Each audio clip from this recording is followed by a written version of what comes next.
"You're not invited to my company retreat," my wife said, packing lingerie I'd never seen. She took her boss instead. When she arrived at the luxury resort, a gift basket waited. "Welcome, new majority shareholder's wife," with MY name underneath. She had no idea I'd owned her company for months. "My name is Nathan Blackwood. I'm 47 years old, and I've been married to Claire for 14 years. For most of that time, I thought we were building something together. She was ambitious, driven, climbing the corporate ladder at TechFront Solutions with the kind of determination I admired. I supported every late night, every business trip, every sacrifice she said would pay off eventually. What I didn't realize was that somewhere along the way, she'd stopped climbing with me and started climbing over me.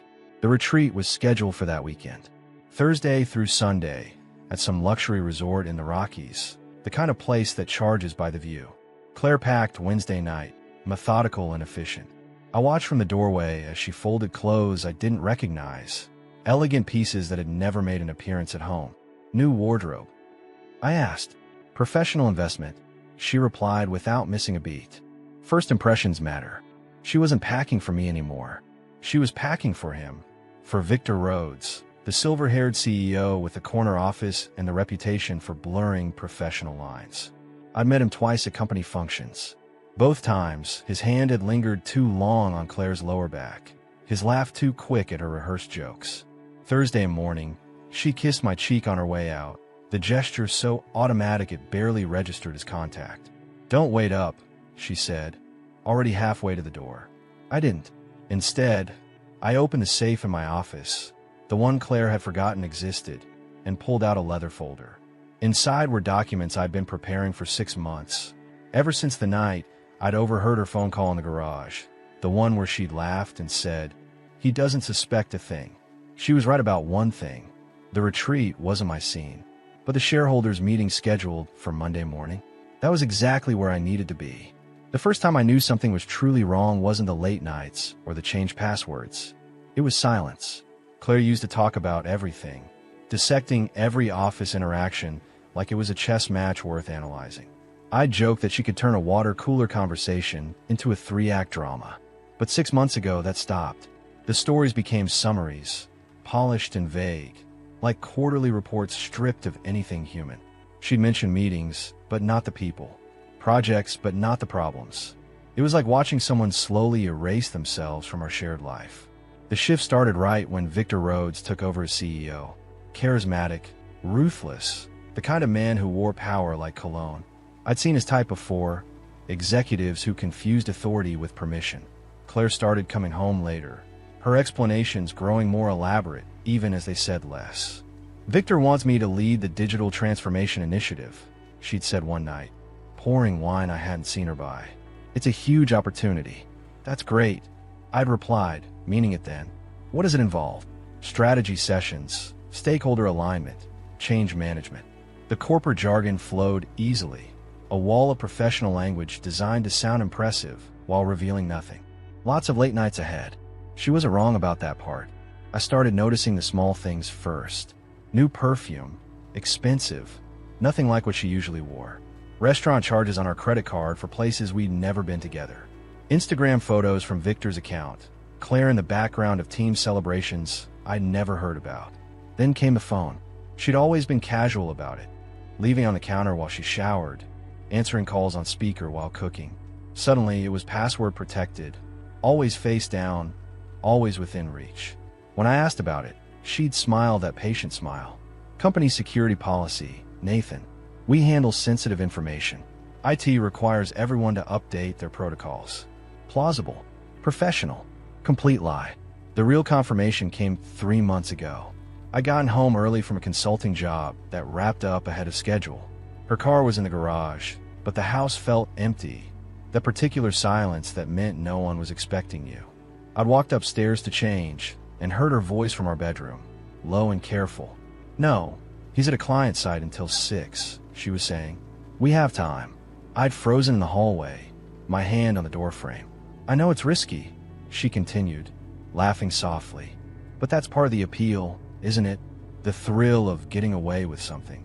I'd backed away silently, gone to my office, closed the door.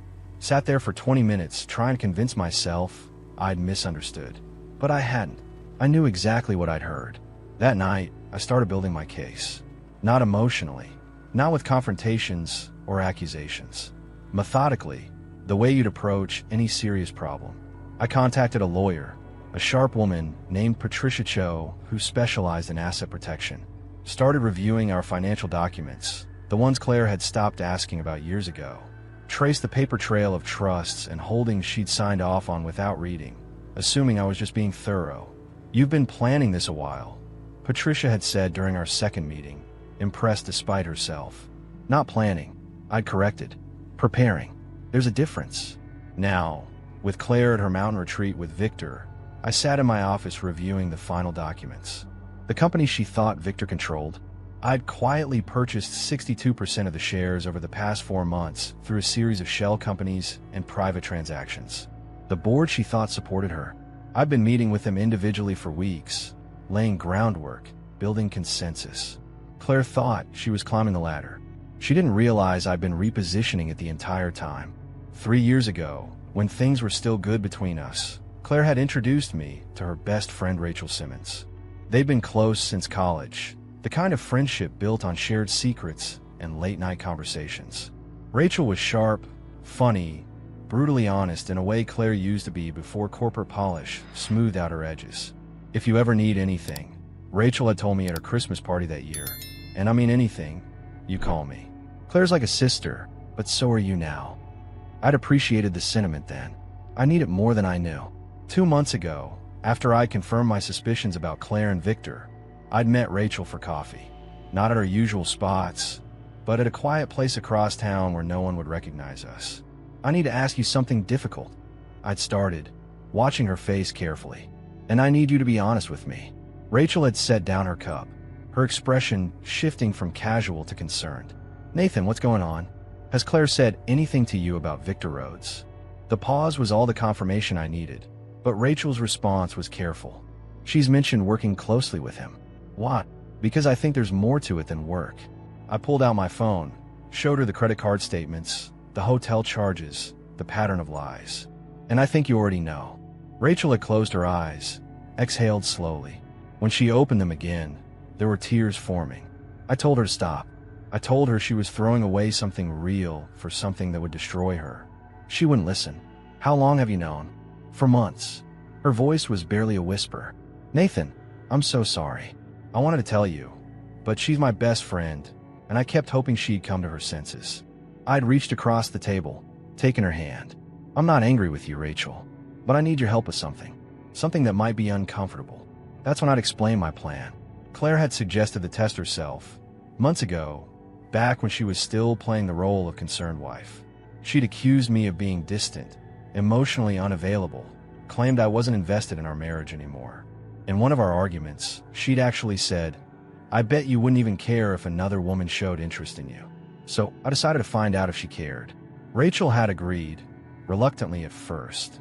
Then, with growing conviction once she understood what Claire had become. The plan was simple. Rachel would visit our house on a Friday evening when Claire was working late, supposedly to drop off some books. She'd dress attractively, be subtly flirtatious, see how I responded. What Rachel didn't know was that I'd installed security cameras throughout the house 2 weeks earlier, hidden but comprehensive. Claire thought they were just for security, didn't know they were recording continuously, streaming to cloud storage she couldn't access. The evening arrived.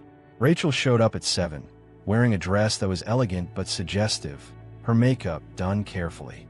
She played her part well, touching my arm when she laughed, standing closer than necessary, making comments that could be innocent or loaded, depending on interpretation. We'd talked for an hour, moved from the foyer to the living room, and then she'd made her move, leaning in as if to kiss me.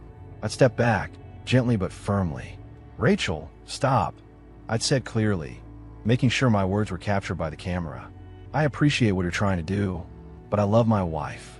I made vows, and I keep them, even when she doesn't." Rachel had stepped back, and something in her expression shifted from performance to genuine emotion. "She doesn't deserve you, Nathan." "Maybe not, but that's not why I stay faithful. I do it because it's who I am." The footage was perfect, indisputable evidence that when given the opportunity, I'd chosen loyalty. Now, as Claire prepared to spend the weekend with Victor, I had proof of both her betrayal and my integrity. Patricia, my attorney, had watched the video with professional detachment. This is good. Very good. It establishes moral high ground and rebuts any claim she might make about mutual infidelity. But it was more than legal strategy. It was a reminder to myself that I wasn't sinking to her level, that there were still lines I wouldn't cross. Even in war, honor matters.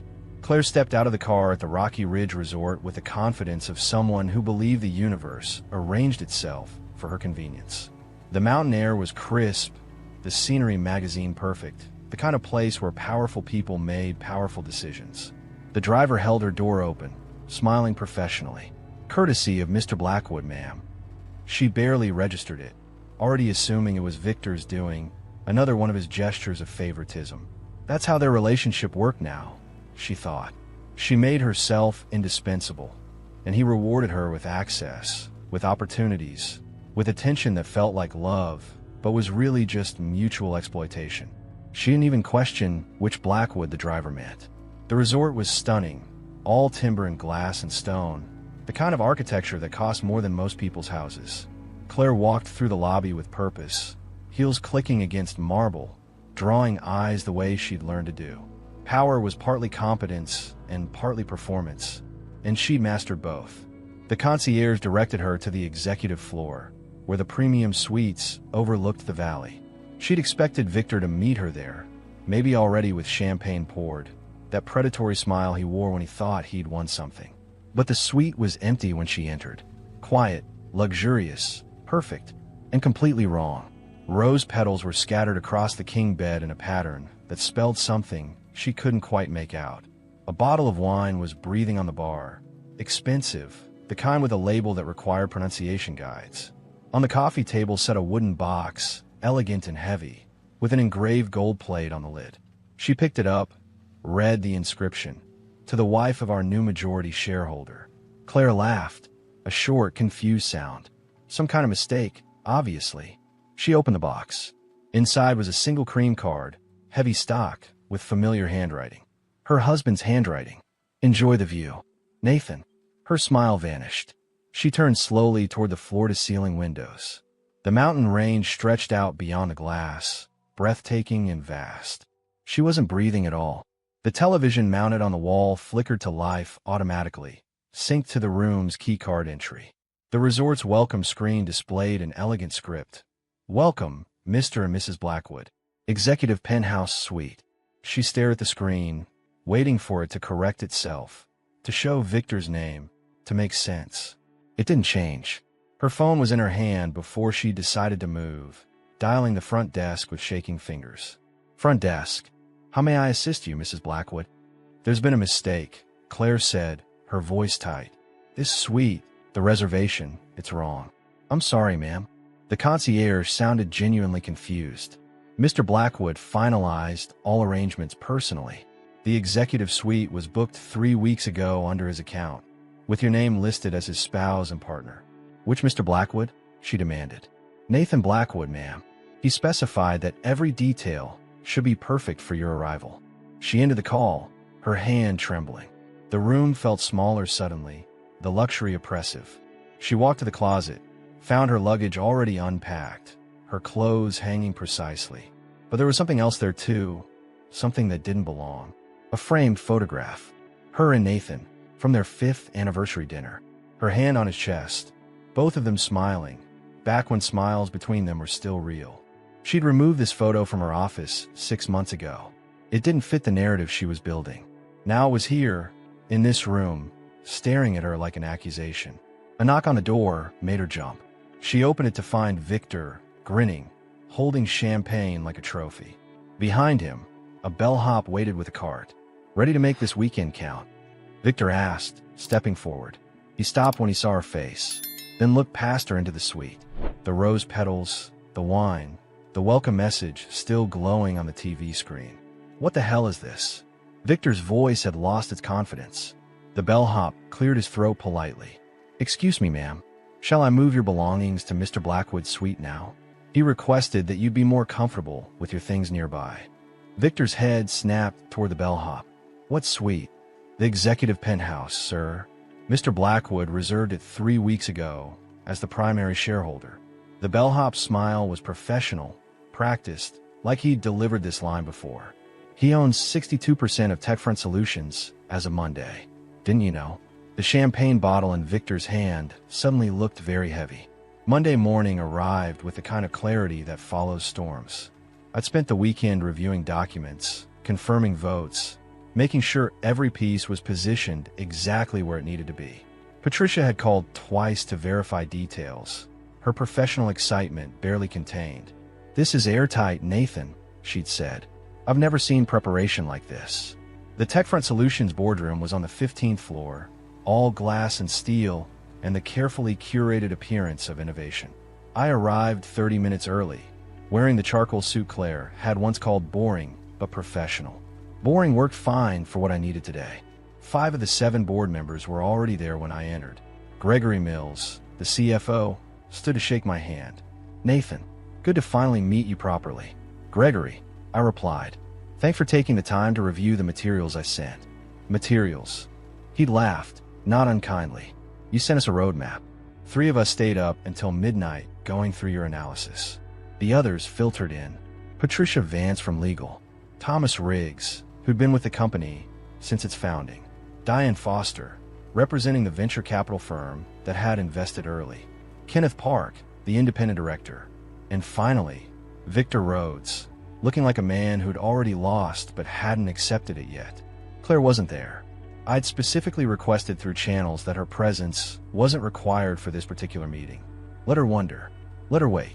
Victor took his seat at the head of the table, the CEO's traditional position. He dressed for power, expensive suit, designer tie, the whole performance. But there was something in his eyes that betrayed him, a wariness that said he knew the ground had shifted. Let's begin, Victor said, trying to control the room's energy. I understand Nathan Blackwood has requested this emergency session, though I'm not sure why a shareholder meeting requires the CEO's time on a Monday morning. Majority shareholder, Thomas Riggs corrected quietly. Nathan now controls 62% of the company's voting shares. Victor's expression didn't change, but I saw his hand tighten on the arm of his chair. That's a significant development. When were you planning to disclose this? Right now, I said, standing. I'd prepared a presentation, clean and factual, no unnecessary drama. As of last Friday, through a series of legitimate transactions approved by the appropriate regulatory bodies, I've acquired majority control of TechFront Solutions. I walked them through it. The timeline, the shell companies, the careful accumulation of shares from investors who were quietly losing faith in Victor's leadership. The financial irregularities I'd uncovered. Nothing criminal, but enough to raise questions.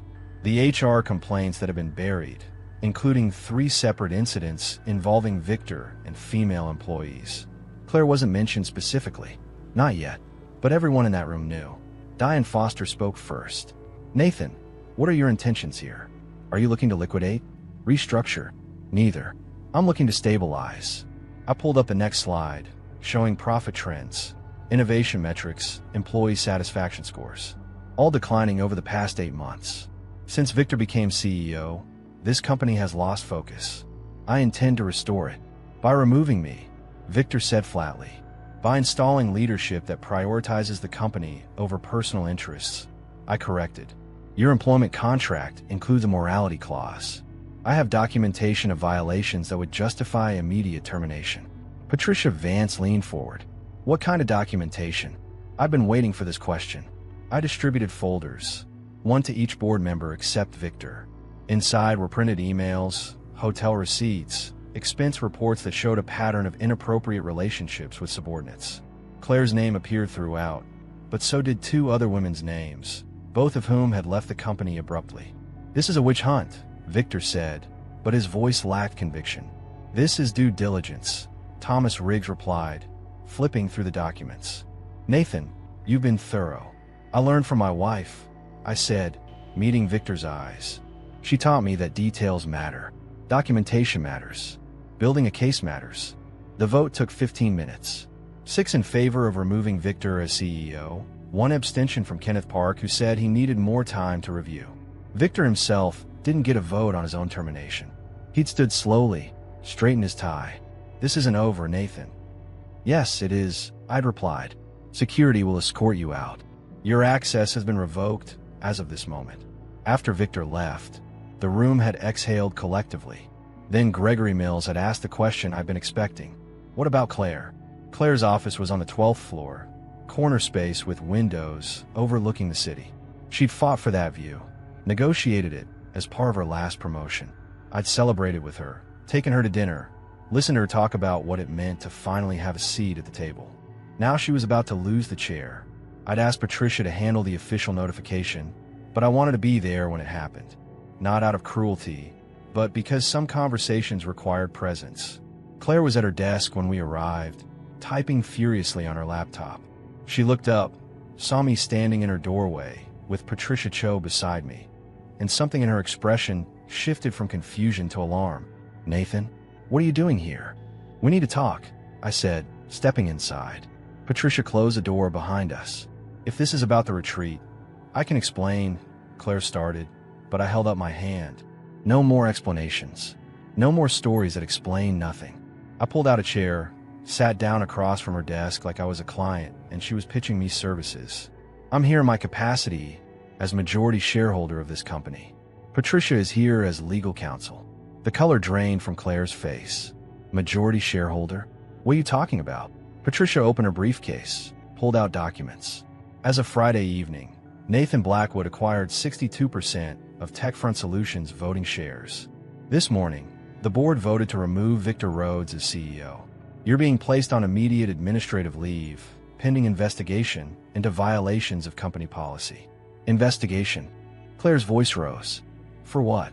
"Undisclosed personal relationships with senior executives," Patricia said clinically. "Specifically with Victor Rhodes. Company policy requires disclosure of any romantic or intimate relationships that could create conflicts of interest. You signed that policy 3 years ago." Claire looked at me, and I saw something I hadn't seen in months. Real emotion, not curated or calculated. "Nathan, please, let me explain." "There's nothing to explain," I said quietly. "I know about the hotel rooms, the dinners, the retreat you didn't invite me to. I know Victor booked adjoining suites for you. I know you've been planning to leave me once you secured your position." "How long have you known?" she whispered. "Long enough to prepare." I stood, pulled an envelope from my jacket pocket, placed it on her desk. "Divorce papers. I'm filing on grounds of adultery. You'll find the evidence is comprehensive." She opened the envelope with shaking hands, scanned the first few pages. Her face went through several expressions, settling on something between shock and disbelief. "You're taking everything." "I'm taking what's mine," I corrected. "The house is in a family trust that predates our marriage. Your shares in this company include conduct clauses that you violated. The retirement accounts were separated 2 years ago when you signed off on tax restructuring. You were too busy to read the documents. Remember," Patricia added, "you'll retain your personal savings and your vehicle. The prenuptial agreement you signed stipulates that marital assets acquired through inheritance or held in trust remain with the original owner. Nathan's been very generous under the circumstances." "Generous?" Claire's laugh was bitter. "You're destroying my career, taking my home, and you call that generous?" "I'm enforcing consequences," I said, standing. "You made choices, Claire. I'm just making sure you live with them." "What about Victor?" she asked, grasping. "He'll fight this. He has lawyers." "Victor was escorted from the building an hour ago. His employment is terminated. He's not coming to save you." I moved toward the door, then paused. "You know what the saddest part is? I would have given you everything willingly. All you had to do was be honest. But you chose deception, and deception has costs." Patricia handed Claire a business card. "You have 3 days to respond to the divorce filing. I suggest you find counsel." We left her there, sitting at her desk in her corner office with windows overlooking a city that suddenly looked very far away. In the elevator, Patricia had said, "You held up well in there." "I had to," I replied. She needed to see that I wasn't broken. That betrayal didn't destroy me. It just revealed who we both really were. The doors opened to the lobby, and I walked out into afternoon sunlight, feeling lighter than I had in months. 3 days after the board meeting, I received a package in my office. No return address, just my name typed on a plain label. Inside was a medical file, photocopied, with a handwritten note clipped to the front. You deserve to know the whole truth. R.S. Rachel Simmons. I recognized her initials immediately. The file was from a private clinic in Portland, dated 7 years ago. I almost didn't open it, sensing that what was inside would change something fundamental. But I committed to knowing everything, to facing reality without flinching. So I read it. The document was a surgical consent form for permanent sterilization. Tubal ligation, the medical term said. Patient name, Claire Elizabeth Hartley. That was her maiden name before we married. I sat back in my chair, the paper trembling slightly in my hands. 7 years ago, 2 years before our wedding. She'd gotten the procedure when she was 35, and then married me at 37, knowing I wanted children. Knowing and never telling me. I remember the conversations we'd had, the ones where she'd blamed stress, blamed timing, suggested we wait until her career stabilized. I'd been patient, believing we had time, believing she wanted the same future I did. Every month when nothing happened, she'd looked disappointed, had held my hand and said, maybe next month. It was all performance. Carefully calculated deception. My phone rang. Rachel's number. Did you get it? She asked without preamble. I got it. I confirmed, my voice steadier than I felt. How did you find this? Claire told me about it years ago, back when we were still honest with each other. She said children would destroy her career trajectory, that she couldn't compete with the men in her field if she took maternity leave. Rachel's voice was tight with anger. When you two got married, I asked her if she'd told you. She said you'd figure out eventually and accept it, that you were too soft to leave her over it. Too soft. The words landed like stones. She was wrong, I said quietly. I know. That's why I sent you the file. You needed to know it wasn't biology that kept you childless. It was her choice, her lie. Rachel paused. I'm sorry, Nathan. She was my best friend, but what she did to you was unforgivable. After we hung up, I sat in my office for a long time, watching the city through the window. I thought about the man I'd been 3 years ago, hopeful and trusting, and the man I'd become, careful and guarded. Claire had taught me that lesson, though not the one she'd intended. The medical file went into the folder with everything else. Evidence for the divorce proceedings, documentation of systematic deception. Patricia would include it in our filing, another layer of justification for why Claire deserved nothing beyond what the law minimally required. But more than that, it was closure, confirmation that my instincts had been right, that the marriage I'd been trying to save had been built on lies from the very beginning. I'd wanted children. Claire had known that, had promised me that future, and had made it impossible while pretending to share my disappointment. That particular betrayal cut deeper than the affair with Victor, because it had lasted longer, been more calculated. That evening, I called my lawyer. Patricia, I have additional documentation for the divorce filing. What kind of documentation? She asked. Proof that Claire underwent sterilization before our marriage and never disclosed it. I have medical records. Patricia was quiet for a moment. Nathan, that's significant. That goes to fraudulent inducement to marry in some jurisdictions. How long have you known? About 6 hours, I admitted. Rachel sent it to me. The friend who helped with the fidelity test. The same. She's cutting ties with Claire completely. Good. We'll add this to the filing. Combined with everything else, this paints a picture of sustained deception. Patricia's voice softened slightly. How are you holding up? I'm fine, I said, and meant it. Every truth that comes out makes it easier to walk away. That's healthy, actually. Some men in your position would spiral. I'm not some men, I replied. I'm just someone who's done being lied to. The business press picked up the story within a week. TechFront Solutions undergoes leadership shakeup. Read the headline in the industry journal. The article was carefully neutral, mentioning Victor's departure and board restructuring without naming specific reasons. But the tech community is small, and rumors travel faster than official statements. By day 3, blind items appeared on industry gossip sites. Which recently ousted CEO was terminated for inappropriate relationships with subordinates. One site speculated. Another was more direct. Silicon Valley executive loses position after affair with married VP Surfaces. Claire tried to control the narrative. She posted on LinkedIn about pursuing new opportunities and exciting next chapters, the standard euphemisms people use when they're fired. The comments were supportive at first, colleagues offering generic well wishes and connection requests. Then someone leaked the details. I don't know who did it. Could have been someone from HR, a board member, even Victor himself trying to spread the blame. But suddenly the full story was out there. The affair, the retreat, the majority shareholder husband who'd orchestrated a corporate takeover to protect his interests. Claire's LinkedIn post got a different kind of attention then. Comments disappeared as people quietly distanced themselves. Connection requests were withdrawn. Her professional network, so carefully cultivated, began to dissolve. The breaking point came when a business blogger wrote a detailed analysis titled, "When Personal Choices Destroy Professional Credibility, a Case Study." The piece didn't use names, but the details were specific enough that everyone knew. It discussed corporate ethics, conflicts of interest, and what happens when executives prioritize personal advancement over professional integrity. The article went viral in business circles. 20,000 shares in 2 days. Claire called me once, her voice raw in a way I hadn't heard in years. "Nathan, please, make it stop. Talk to someone. I'm being destroyed publicly." "I haven't said anything publicly," I replied truthfully. "I've given no interviews, made no statements. Whatever's happening is a consequence of your actions becoming known." "You leaked it." "You must have." "I didn't." "But Claire, think about how many people knew. The board, HR, Victor's assistant, your colleagues who suspected, the hotel staff at the resort.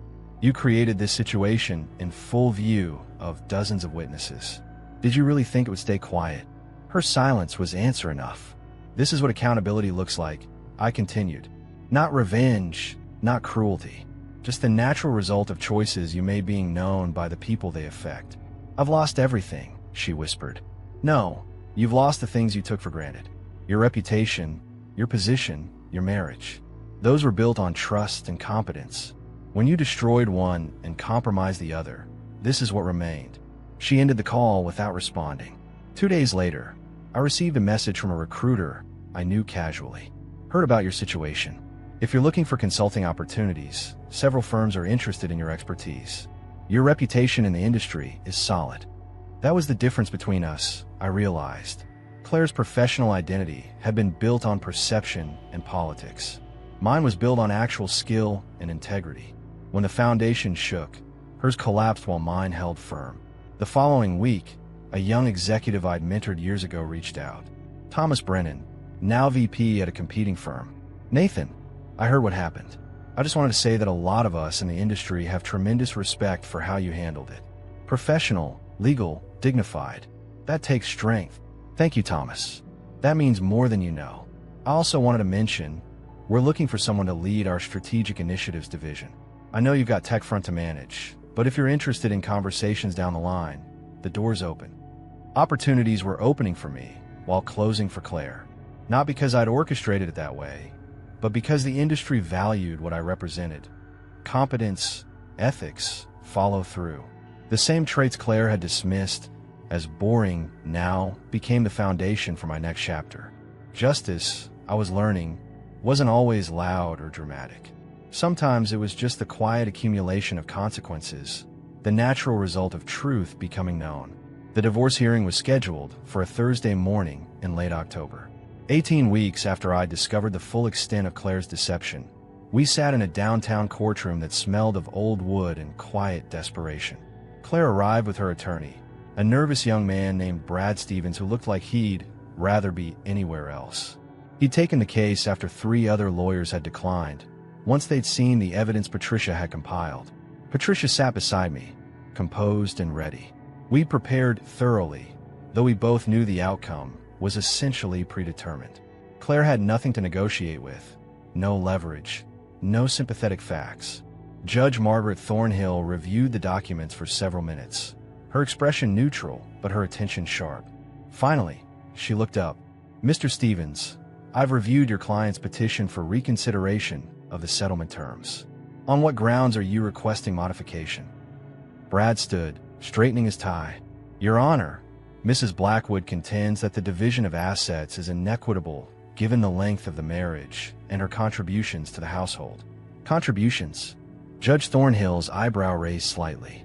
Mr. Blackwood maintained the household finances, paid the mortgage from a trust established before the marriage, and has documented evidence that Mrs. Blackwood used marital funds to support an extramarital affair.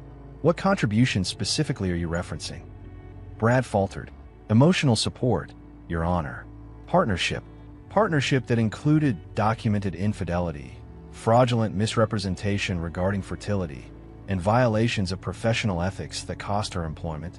The judge's tone was dry. Miss Cho, do you have anything to add? Patricia stood smoothly. Only that Mr. Blackwood has been more than generous. Mrs. Blackwood retains her personal savings, her vehicle, and no debt. The prenuptial agreement she signed is being enforced exactly as written. Judge Thornhill nodded, made a notation. The settlement stands as proposed. Mrs. Blackwood, you entered this marriage under false pretenses and violated your marital vows. Mr. Blackwood has grounds for a fault-based divorce and has chosen to be merciful in his terms. I suggest you accept that mercy. Claire's face had gone pale. She whispered something to Brad, who shook his head helplessly. Divorce is granted, Judge Thornhill said, signing the papers. This court is adjourned. Outside the courthouse, Claire caught up with me on the steps. Patricia had gone ahead to file the final documents, leaving us alone for the first time in months. Nathan, wait, Claire said. I turned, looked at her properly. She lost weight, I noticed. Her suit was expensive but hung wrong, like she'd bought it for someone else's body. The confidence that had once defined her had been stripped away, leaving something smaller and sadder. What do you want, Claire? I want to say I'm sorry. For all of it.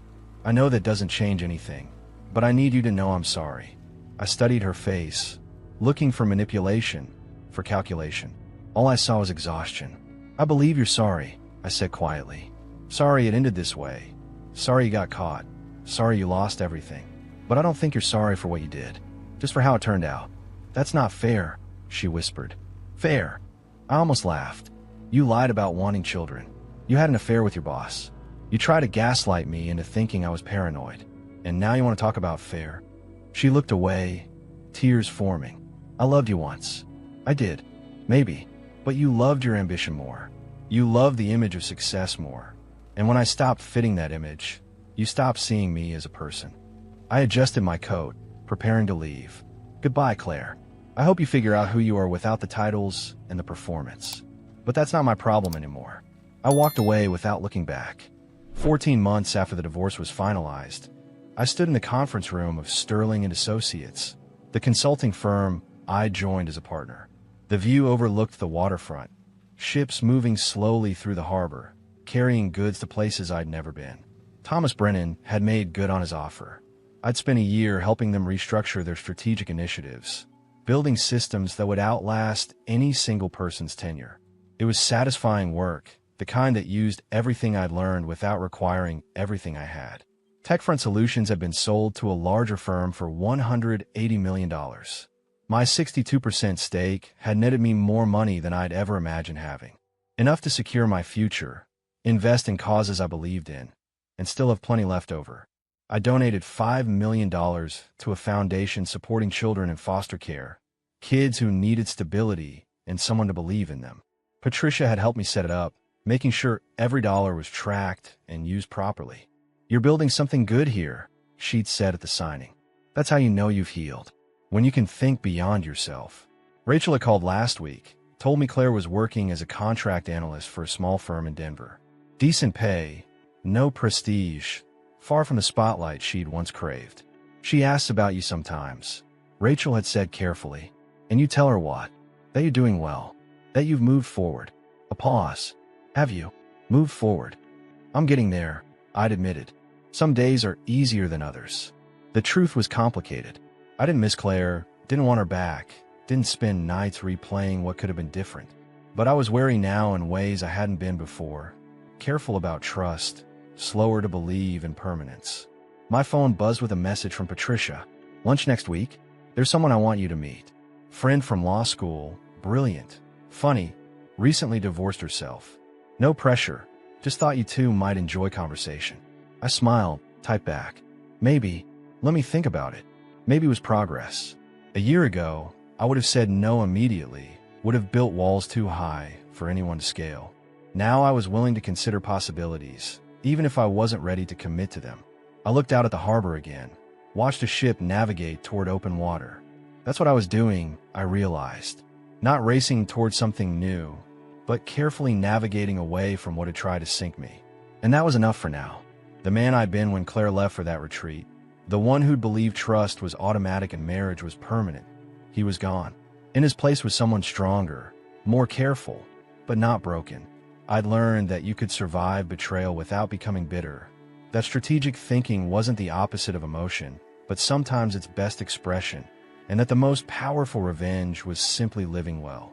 Claire had wanted to climb higher, to be someone important, to matter in ways that required audience and applause. She'd sacrificed everything real for something performative. I'd wanted something simpler: integrity, partnership, a life built on honesty. I still wanted those things.